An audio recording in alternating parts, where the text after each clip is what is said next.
his story, I guess. This is called Prayers of a Dying Atheist.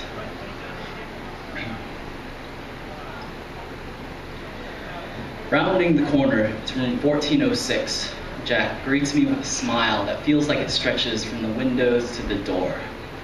This is the 8th time I've seen that same smile. We trade pleasantries, as though small talk was loose change of conversation that we don't mind throwing away. At 52 years old, he's got more stories than hair, but that doesn't slow him down, so I ask him if he's ready, and he stands up to fix his hospital gown and sits down in the chair. As I wheel him out of the room, he tells me to wait, so I can grab the Bible from his bedside table, already bookmarked to a passage in Corinthians.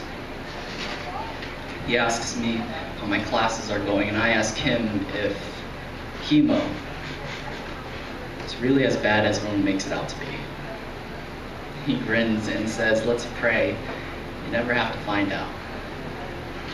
Then I ask him about the Bible, to which he responds, "It's just something to pass the hours. This will be the 6th time I read through it since I became an atheist, but I already know. He's lost his reasons to believe at 15 years old.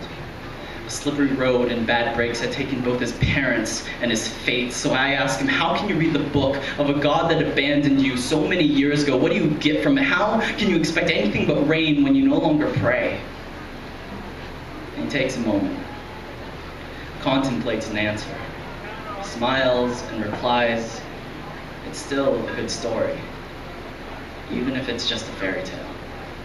And I might not lean against a window on bent knees and closed eyes talking to my imaginary friends, but that doesn't mean I don't pray. I spent 25 years teaching kids how to read, praying. There would be more writers and poets and people who knew how to spell beautiful. Stone by stone, I built myself a life by worshiping a woman, my wife, who still is more like an angel than anything I have ever witnessed. And the first time I saw the pupils in my son's eyes, I was a pupil learning everything that could ever be divine, because I've walked this earth on my legs and grace like redemption meant more than an empty confession in a wooden box. I know what faith is.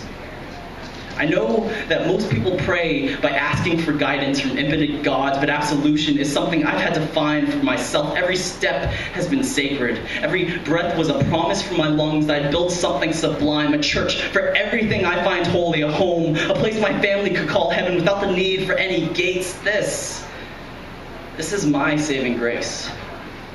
Now, there are miracles whispering inside all of us, every bit of truth I've found in the best parts of me and in the best parts of you. But I know my days are numbered.